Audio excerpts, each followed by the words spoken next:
Hi everyone, Sarah, Pearls of Wisdom and Food on Facebook and YouTube. Got a question for you. Do you acknowledge that you have an addict living inside of you, a food addict? I do. And my addict is named Ms. Slick. And that she is. And so that alter ego, that addict that works on me 24/7, still, after all these years, it can only be managed. It can't be cured. That's how I feel about this. So my tracker helps me, doing these videos helps me, talking to other food addicts, wicked helps me. And so Ms. Slick, although she rears her head and tries to push me into places that I don't want to go, hopefully continues to not win.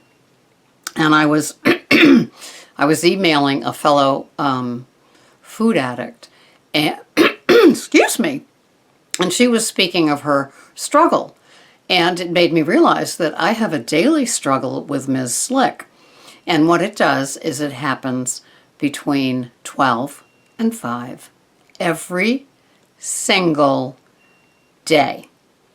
And so I've switched up my food, so my first meal of the day is between 11 and 12. And then my next meal and final meal is at 5 in the afternoon. And so in those 5 hours, even though I've combined my breakfast and lunch now with my berries and my coffee, so I have all those things at the same time, I am totally satisfied. I am totally comfortably full.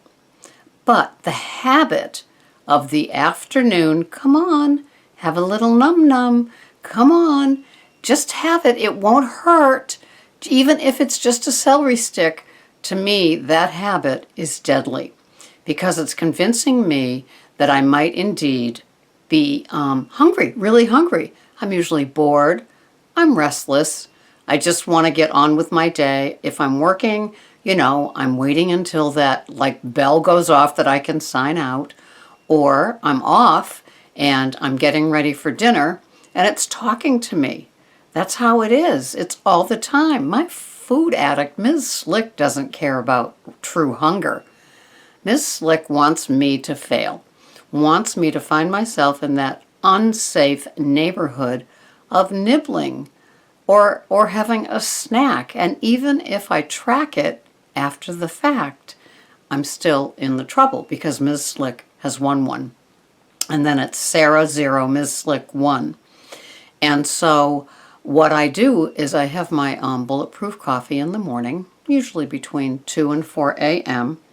And then that's it until I eat between 11 and 12. And usually around 10ish or so, I will have my bone broth, my mug of bone broth. And I've tried it in the morning and I've tried it in the afternoon. And having it in the afternoon, that between 12 and 5, is still having something.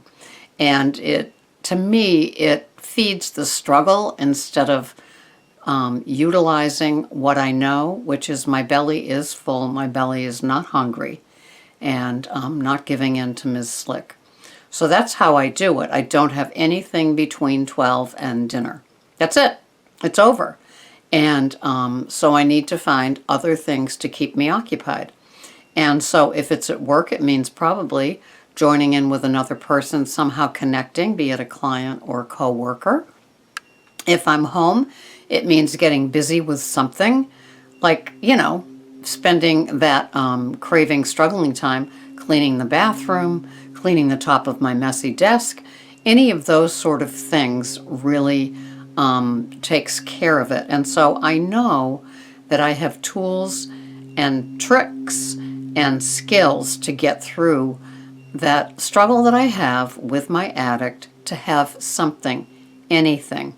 As most of you know, I will have a 20-ounce glass of water at some point between 12 and 5, and that helps too because it's not a physical hunger that I'm having. And I don't know if any of you struggle with your addict. I bet my struggle in the afternoon is identical to those of you that struggle after dinner.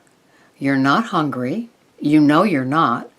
But your food addict tells you that you are, especially if you've developed bad habits.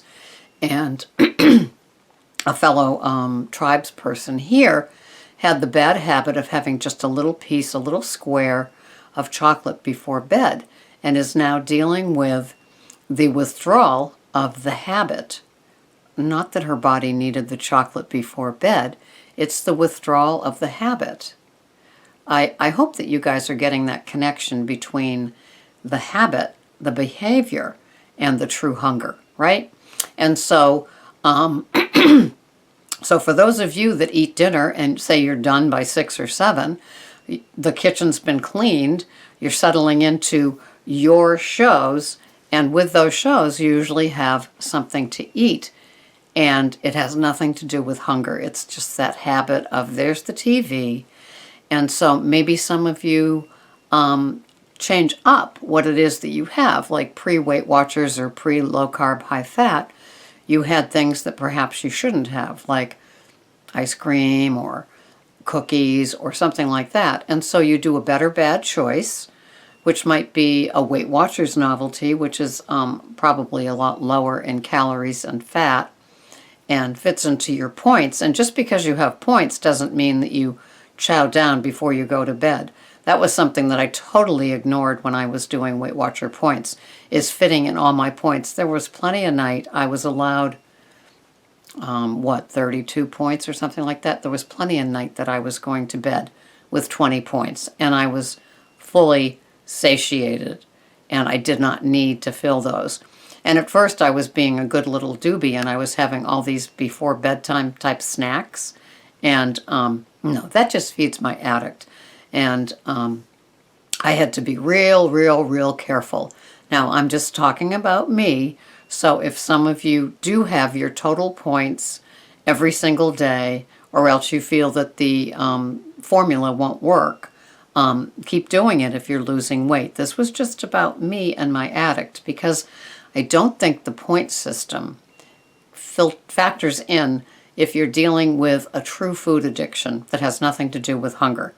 And those of you that have that have what I have with my Miss Slick know exactly what I'm talking about. And so if you just ate too much and you do your points and that's that, you're lucky.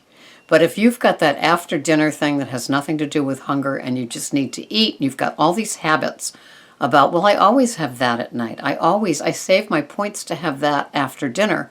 Your body really probably doesn't need it after dinner. You know, just like my body doesn't need it between 12 and 5 after I've had a substantial lunch. I will be having a substantial dinner.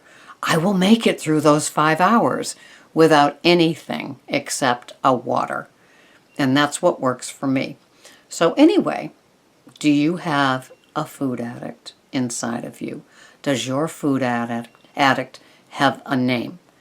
Mine is Ms. Slick. What's yours?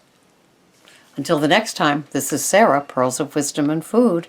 Bye-bye for now.